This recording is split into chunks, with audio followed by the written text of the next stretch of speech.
اجتناب کریں، خواہ اپنے گھر کو خراب کرنے کی ایک کوشش ہوگی۔ یہ کہتے ہیں کہ ہم دوست بیٹھ کے باتیں کر رہے تھے تو ایک میرے دوست نے کہا کہ جب نبی کریم صلی اللہ علیہ وسلم طائف تشریف لے گئے اور آپ کو لوگ پتھر مارنے لگے، اگر اس وقت آپ سی بھی کر دیتے تو معاذ اللہ آپ کی، اس نے تو معاذ اللہ نہیں کہا، یہ میں کہہ رہا ہوں، تو اس نے کہا کہ آپ کی نبوت چلی جاتی، یہ آپ کے لیے ایک امتحان تھا، کیا حکم شرع ہوگا؟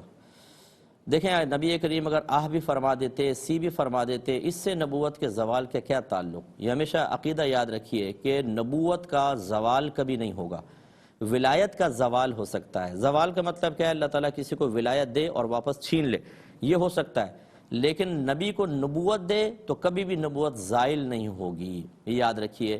اگر کوئی ضعیف روایتوں میں آپ نے یوں پڑھا کہ جی کسی نبی کا سر کو چیرا جانے لگا اور انہوں نے سی کرنے لگے تو اللہ تعالیٰ نے بیان فرمایا کہ سی بھی کی تو نبوت کی فہرست سے نام خارج کر دوں گا، یہ اس قسم کی روایات مطلب یہ کہ وہ ایک اللہ اور اس کے اگر ثابت بھی ہو جائیں تو اللہ اس کے نبی کا ایک معاملہ تو ہے، لیکن مسلمہ اصول یہی ہے کہ کبھی سلب نبوت نہیں ہوگا۔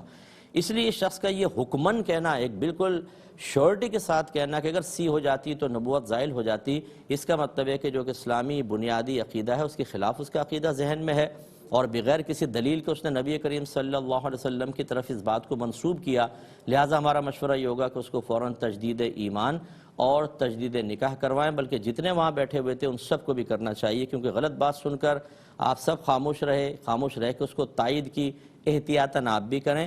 اور اس قسم کی میں آپ کو مشورہ دوں گا، جب دین کی ABC نہ آتی ہو تو دینی معاملات کے اندر اپنے رائے کا اظہار نہ کریں۔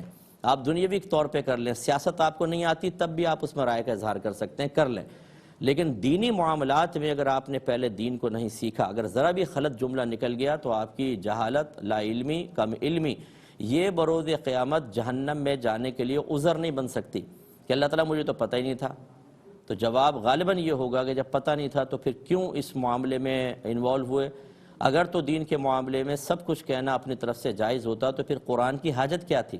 حدیث کی حاجت کیا تھی؟ کیوں ان کے اندر لیمیٹیشنز قائم کی گئیں، قیودات بیان کی گئیں، شرائط، کنڈیشنز لگائی گئیں، ان میں احکام بیان کیے گئے؟ اس لیے کہ اس کے مطابق ہمیں ڈھلنا ہے، یہ نہیں ہے کہ اپنی مرضی کے مطابق دین کو جس طرح چاہیں کسی بھی چیز کو دین میں داخل کریں، اس کا نام دین رکھ دیں، یہ نہیں ہوتا ہے۔ تو آئندہ اس طرح کی آپ لوگ گفتگو سے اجتناب کریں۔